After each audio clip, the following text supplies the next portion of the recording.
Welcome all wrists and welcome to another unboxing.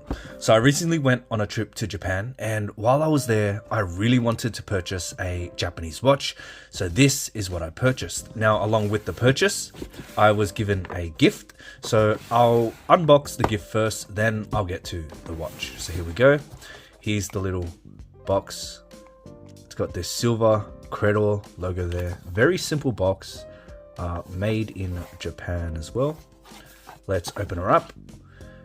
Inside we get this little card that tells you what kind of these things are, and I'll post a translated version of this alongside so you can read it.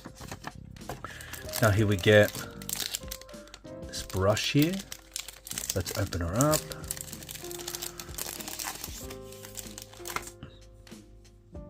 A wooden handle with a Credor logo.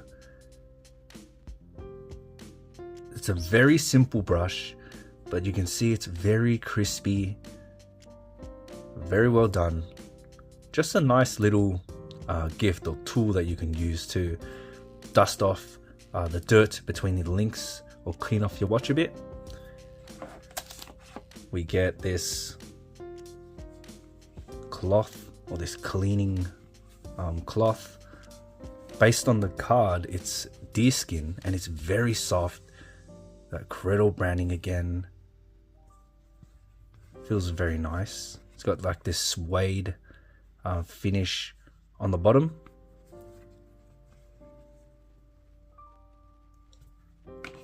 And we also get this little pouch, maybe to put in the brush and the cleaning cloth in. Again, Credor branding, very soft feel to it. See all the buttons, open up, very thin pouch. It's a very nice little touch, a nice little gift to go with the purchase. Now onto the watch box. We get this golden Credor logo there, very in line with the brand name. The box has like this subtle texture all around it as well. Quick 360 there. We get box made in Japan. Alrighty, let's open her up.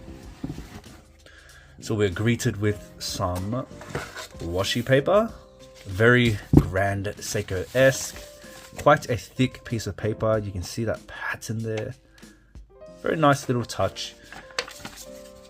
Inside the box we get this little card. Again with that same golden Credor logo. Textured as well. Let's open her up. So here we have the card and a little booklet. Let's see. Quick flick through. Let's put these to the side. Now we also get just this cardboard feeling holder, and inside is also like this cardboard material. So really nothing special about the box. So let's put this to the side and we'll take a look at this here. So it comes in this little carry pouch. It's a very soft feeling leather box made in Japan. Let's open her up.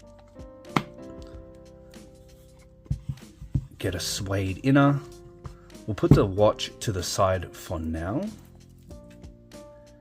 So here's the pillow. Very soft feeling pillow. Feels very similar to the inner and the microfiber cloth. Let's give it a squish test. Very soft. So it will conform to your wrist size. Now this microfiber cloth, it's very, very soft.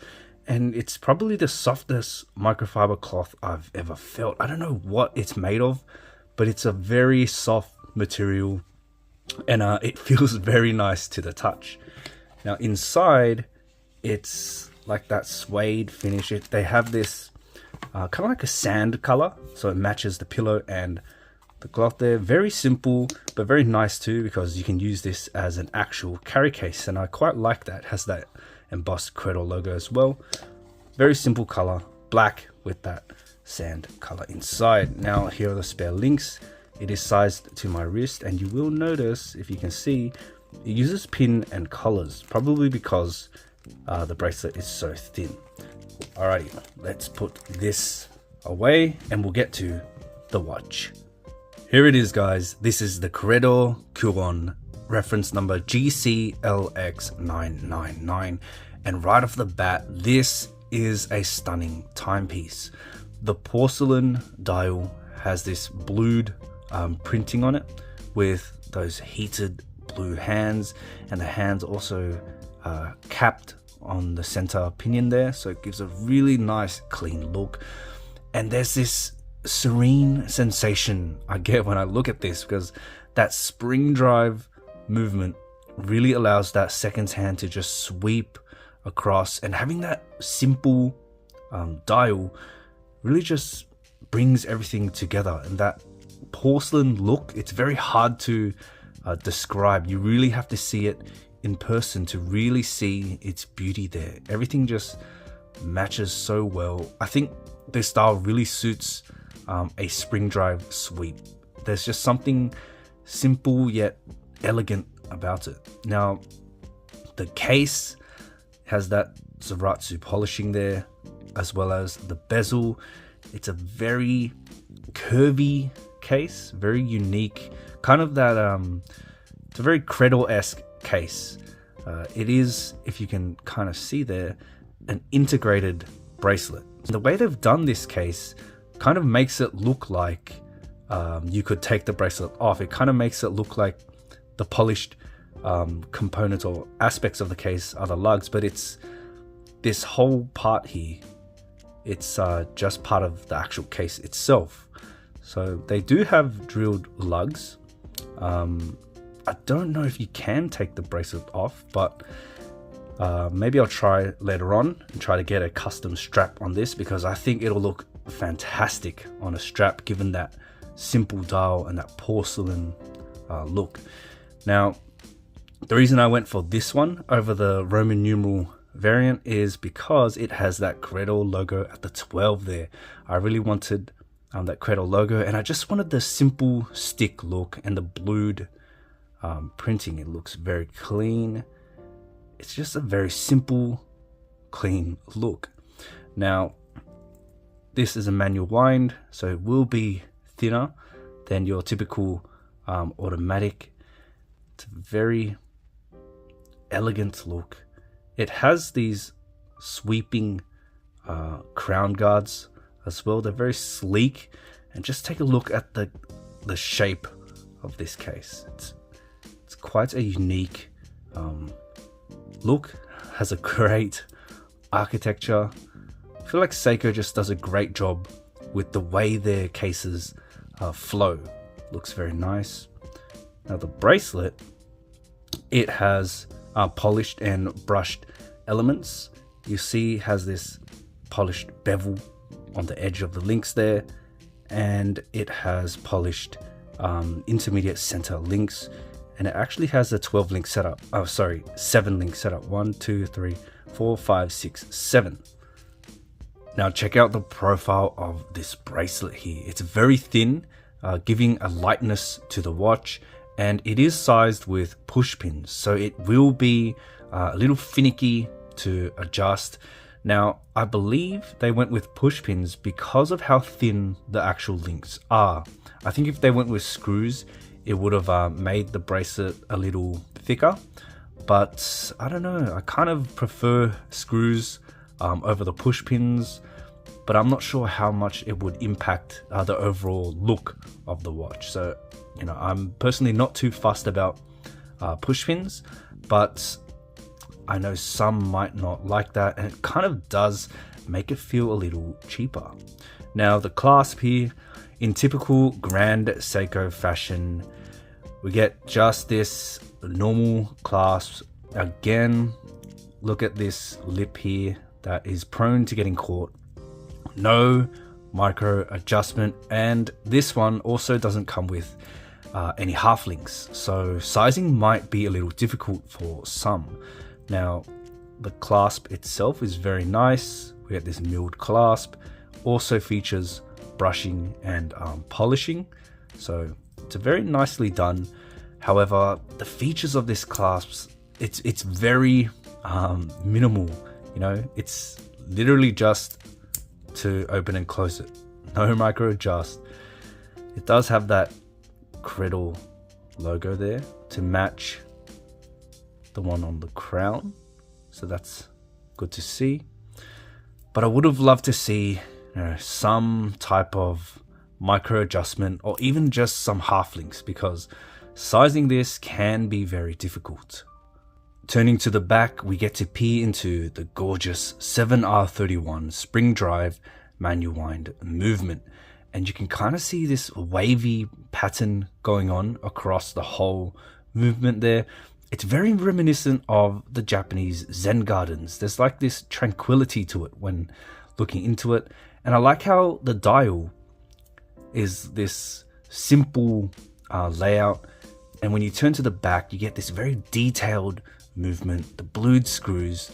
It just looks so good and it's great to look at. I love how they have that Credor logo down there, and if you look at that power reserve, each of those lines represent a day. So you can see there are 3 lines there.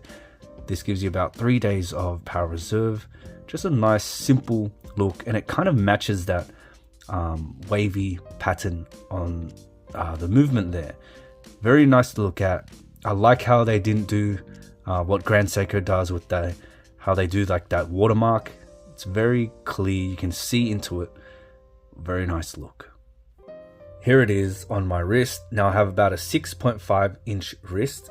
The thinness of that bracelet and the case really just makes it a comfortable wear, and having that multi-link setup allows it to just drape and contour much easier. And you know, Seiko or Credor's case architecture in general, they do a good job at making it contour with the wrist. You know, the curvature of the case and the lugs there really just helps to make it feel at home on the wrist.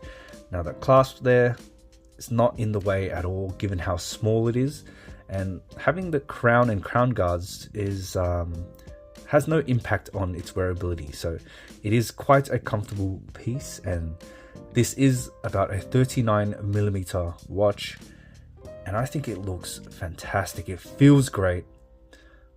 That dial really just shines through there. I feel like that Zaratsu finishing helps to highlight the dial as well. You can see that blue really coming out under the light, and the hands, when you know, get it in the right spots, you can see the blue shining through as well.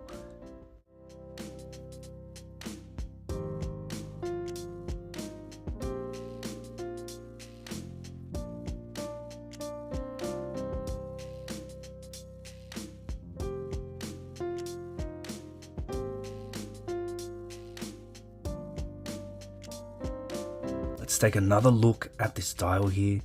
It's so hard to capture what this dial looks like in person, you know, to really see what that porcelain looks like in a watch. I really feel like if you can see this in person, if you get the chance to, really check it out. It's really an intriguing look. I'll kind of try to capture this here, but you can kind of see this like dimple near the center of the dial where the hands meet. It gives it like this watery or kind of liquid look to it, and the whole watch just has this flowing feeling. It's quite interesting, and everything is so crispy on it. You know, it's very simple when you think about it. It's just printed indices, nothing really much going on, yet it's so stunning to look at. It's just so amazing and so incredibly well done. As always guys, a full review will come out once I spend more time with the watch. If you liked the video, give it a thumbs up and consider subscribing for more watch content. I'll see you in the next one.